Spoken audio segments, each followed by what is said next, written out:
બેના એક જ, પછી આમાં ના. તો વલ્લભ પ્રભુ ચંપારણમાં પ્રગટ થયા રે, અને ત્યાં જ નામ. અને એવું કહેવાય છે કે નંદ, યશોદા, વસુદેવ, દેવકી, વ્રજ, રજ બધાય ત્યાં પધાર્યા. હવે કે જઈએ નહીં, ત્યારે વલ્લભે કહ્યું, કળિયુગમાં ચમત્કાર થઈ જાય તો બધા અહીંયા જ આવે. પુષ્ટિ માર્ગ બધા માટે નથી, દેવીજીઓ જ માટે છે. એટલે આપ કૃપા કરી અને યથાસ્થાને પધારો. પુષ્કળથી ને મુકુંદરાયજી આવ્યા અને કાશીથી ને આવ્યા. એ લોકો વર્ષોથી તપ કરતા હતા કે અમને પ્રભુની વ્રજ લીલાના દર્શન થાય. ત્યારે ઠાકોરજીએ કહ્યું હતું, ચંપારણમાં વલ્લભનું પ્રાગટ્ય થાય ત્યારે જજો, વલ્લભ તમને વ્રજ લીલાના દર્શન કરાવશે. તો જે સામર્થ્ય પ્રભુનું નથી, એ સામર્થ્ય વલ્લભનું છે, એવું કહેવાય છે. કે ઠાકોરજીને આપણે પ્રભુ કહીએ છીએ, પણ વલ્લભને મા પ્રભુજી કહીએ છીએ.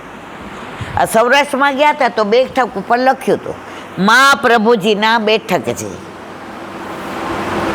ત્યાં મૂળ ગોમતા ગયા, ત્યાં તો એવી ઘણી વાતો અમને કીધી જે વ્યક્ત ન કરી શકાય.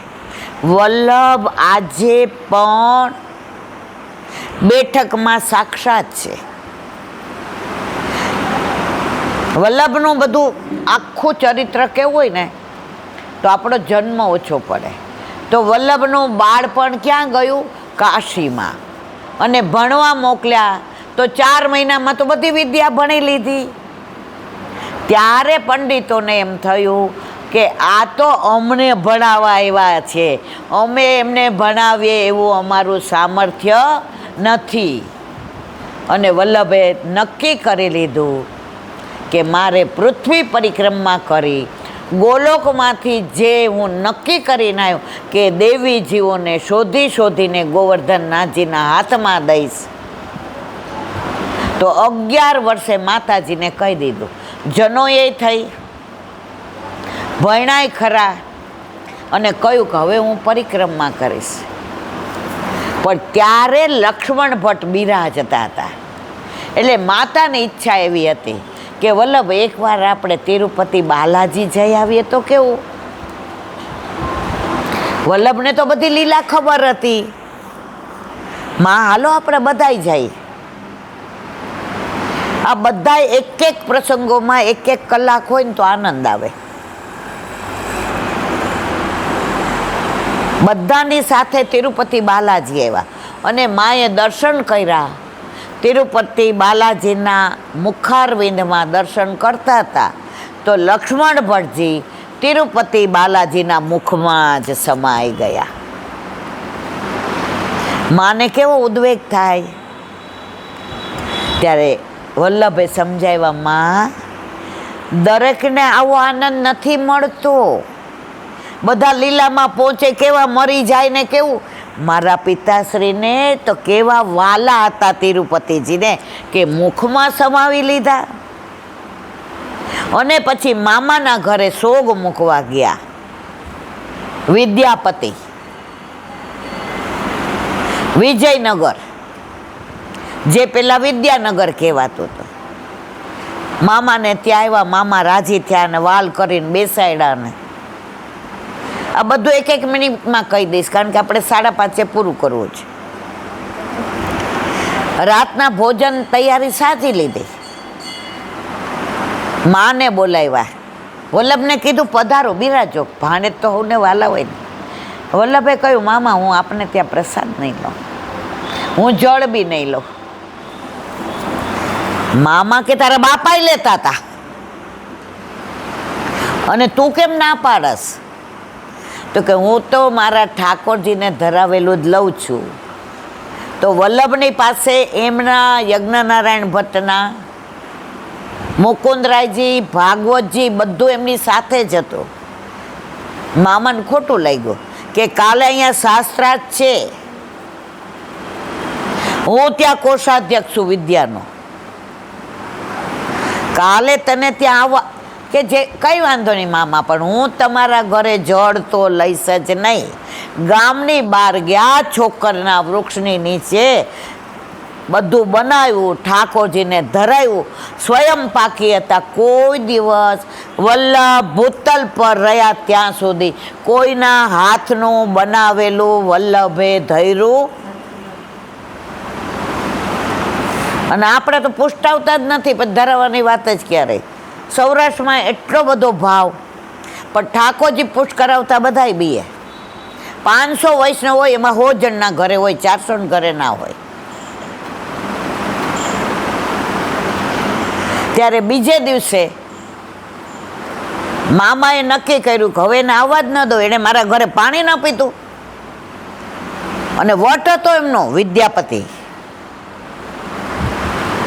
રાજાને કહ્યું, વલ્લભ એના 3-4 જે સેવકો હતા, એ નામ એવા છે ને મને યાદ નથી રહેતા, એ બધાની સાથે આવ્યા. તો દ્વારપાલ તો આમામ કરવા માંડ્યો, અને બીજો દોડતો અંદર ગયો. રાજા સાહેબ પધારો પધારો, એ ભગવાન આવ્યા છે, એ પ્રભુ આવ્યા છે. રાજા તો આવ્યા ને વલ્લભનું સ્વરૂપ જોયું ને, રૂપ જોયું ને, માધુર્ય જોયું ને, નેત્ર જોયા ને, રસ જોયો ને, કેશ જોયા ને, બાળ સ્વરૂપ જામણે વામન ભગવાન. રાજાએ તો પોતાનો મુગટ ચરણમાં ધરી, મારા નાથ પધારો પધારો, હું તમારી જ રાહ જોતો હતો.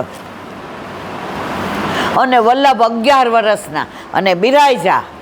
રાજાએ કહ્યું, વિનંતી કરવી છે. 28 દિવસથી શાસ્ત્રાર્થ ચાલે છે, સાંકર મત ને વૈષ્ણવ મત, પણ કાંઈ નિવાડો આવતો નથી. અને જીતવાની તૈયારી કોની હતી? સાંકર મતની. રાજાને 2 રાણી હતી. રાજાનું નામ શું હતું? કૃષ્ણદેવરાય. એને 2, એક શંકર ભગવાનને માને અને એક વિષ્ણુને. એટલે રાજાનો જોગ પણ વિષ્ણુ ભગવાન તરફ હતો. તમે જો ત્યાં બધે છે ને ઠાકોરજીના વિષ્ણુ ભગવાનના મંદિરો બહુ સાઉથમાં. શાસ્ત્રાર્થ થયો અને આપણે બધાય જાણીએ છીએ કે જીતી કોણ ગયું? વલ્લભ જીતી ગયા. અને 100 મણના સોનાથી, આ બધું 1 મિનિટમાં એટલે કહું છું, કારણ કે નહીંતર પછી આખી વાત ન થાય. અને આજે વલ્લભ જયંતિ હોય એટલે વલ્લભની બધી વાત તો કરવી જ જોઈએ. 100 મણ સોનાના ફૂલથી સ્નાન કરાવ્યું. અને બિલ્વ મંગલ 650 વર્ષના હતા. કેટલા? વિષ્ણુ સંપ્રદાયના. હવે તમને મને વિચાર ન આવે મનમાં કે કોઈ એવું નથી જે 650 વર્ષ કળયુગમાં જોવે.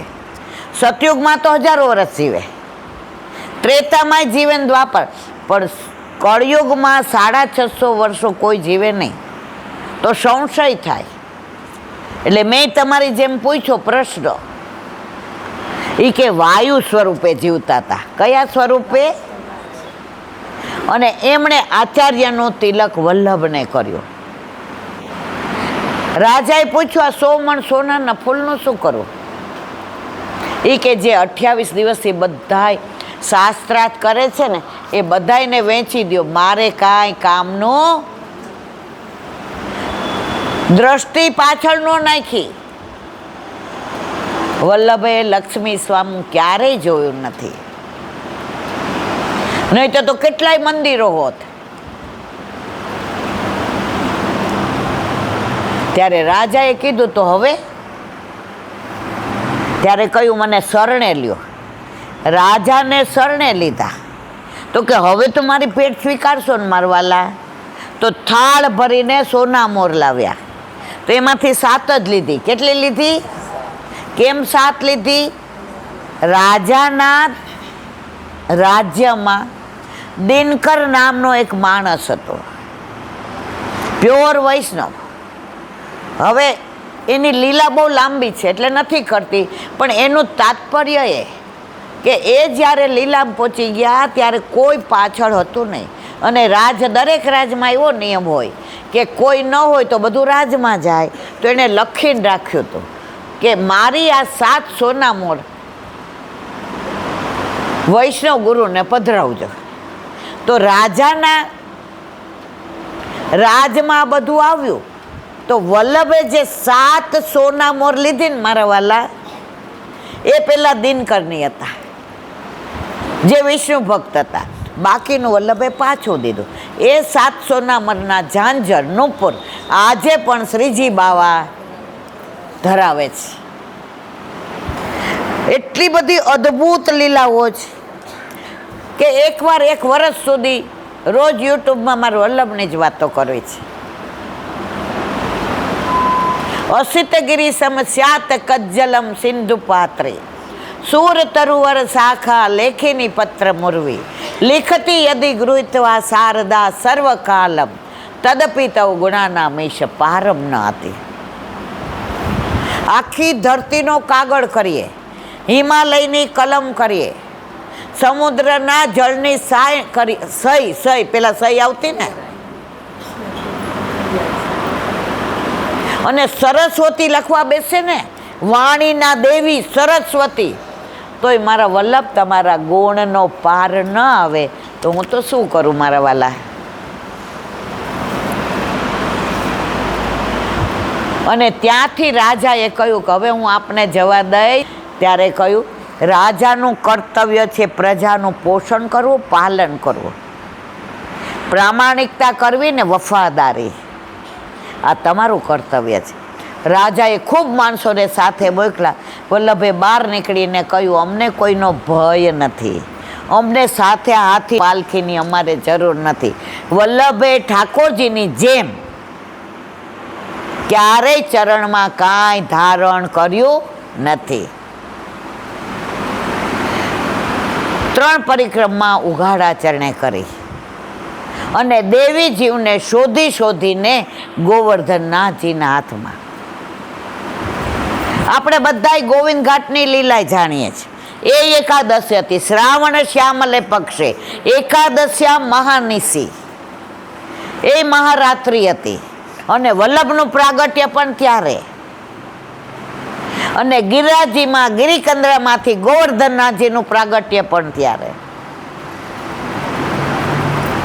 તો એવા વલ્લભ પરિક્રમા કરવા નીકળ્યા અને ઝારખંડમાં આજ્ઞા થઈ કે મને પ્રગટ કરો. અને આવ્યા આન્યોરમાં 5 સેવક સાથે હતા. ત્યારે સદુ પાંડેએ કહ્યું કે કાંઈક તો લ્યો હવરના. ત્યારે કૃષ્ણદાસ મેઘને કહ્યું સેવક કોઈ લે, સેવક સિવાય કોઈનું લેતા. અને આજની તારીખમાં આન્યોરની બેઠકમાં બોર્ડ મારેલું છે કે બ્રહ્મ સંબંધીઓએ જ ભેટ પધરાવી, બીજાએ પધરાવી. ત્યારે સદુ પાંડેએ વાત કરી કે અહીંયા અમારી ગાય જાતી હતી ને આ શિલામાં સ્રવતી હતી ને ત્યાં આવી રીતે ઉર્ધ્વ પૂજાનું અમે પૂજન કરતા હતા ને માગતા હતા. અને અમે કીધું પ્રગટ થવાનું, ત્યારે ના પાડી કે મારા વલ્લભ આવીને મને પ્રાગટ્ય કરશે. અને વલ્લભ સવારે સદુ પાંડે ને માણેકચંદ પાંડે ને નરો ને ભવાની ને બધાની સાથે ઉપર ચડતા હતા ગિરિરાજી ઉપર. અને ગોવર્ધનનાથજી ત્યાંથી ને એવા રાજી થાયને સામે આવ્યા. મૂળ પુરુષમાં આવે છે બધું. ત્યારે વલ્લભના મુખારવિંદમાંથી નીકળી ગયું અધરમ મધુરમ વદનમ મધુરમ નયનમ મધુરમ હસી. ત્યારે ઠાકોરજી કે વલ્લભ તમે કહો છો ને મારું બધું મધુર, પણ મારા વાલા વલ્લભ આપ તો આખા મધુર છે.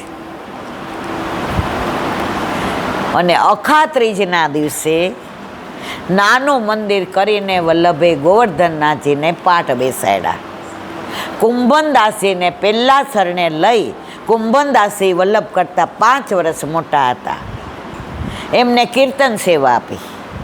પુષ્ટિ માર્ગનું પહેલું કીર્તન ગોવર્ધનનાથજીને પાઠ બેસાડ્યા પછીનું ખંડિતાનું સાંજ કે સાંચે બોલતી હારે, સાંજ કે સાંચે બોલતી હારે. પછી બરાબર બધા શરણે આવ્યા, બધું જાણીએ છીએ.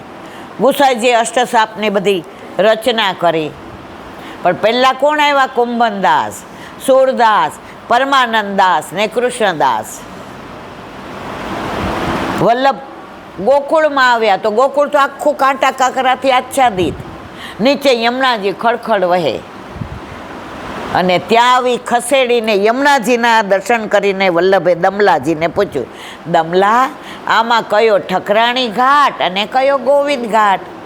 તરત મહારાણીમાં હાથમાં કમળ લઈ કમળના માળાજી ધારણ કરી કમળના પગથિયા ઉપર ચડતા ચડતા વલ્લભ સન્મુખ થઈને કહ્યું, મારા વાલા વલ્લભ, આ ઠકરાણી ઘાટ અને આ ગોવિંદ ઘાટ, રાવલથી ઠકરાણી ઘાટ સુધીની હદ એ સામનેજીની, અને માવનથી ગોવિંદ ઘાટ સુધીની હદ એ ઠાકોરજીની.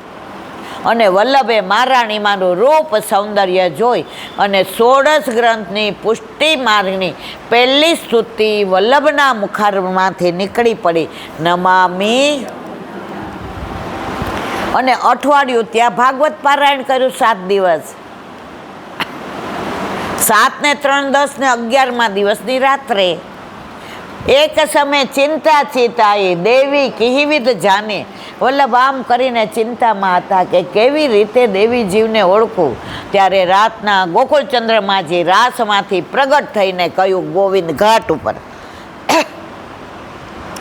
વલ્લભ ચિંતા કરો માં, હું તમને એવો બ્રહ્મ સંબંધ મંત્ર આપું છું જે જીવને આપી તમે મારા હાથમાં સોંપશો, એનો ક્યારેય ત્યાગ નહીં કરું, અને સેવામાં એને 5 દોષ બાધા નહીં કરે, રૂપ, ગંધ, સ્પર્શ, શબ્દ અને રસ. વલ્લભ એટલા પ્રસન્ન થયા, પવિત્ર ધારણ કરાવીને મિશ્રી ધરાવી, અને એ રસ આપણા બધાને એટલો મળ્યો છે, એટલે જ આપણે બધા મીઠાશી કીર્તન, ગુણાનુવાદ બધું કરી શકીએ છીએ. આ બધા વ્રજ લીલાના સ્થળો પણ કોણે પ્રગટ કર્યા? લીલા સ્થળી વલ્લભે. 84 કોષની પહેલી પરિક્રમા કોણે કરી? વલ્લભે. કોની સાથે કરી? ઉજાગર ચોબા સાથે. નિયમ ક્યાં લીધો? વિશ્રામ ઘાટે. ત્યાં ઓલા યંત્રની વાત બધા જાણો છો એટલે નથી કરવી. તો વલ્લભના 84 બેઠક, 84 વૈષ્ણવ. તો એક જણને સંશય થયો,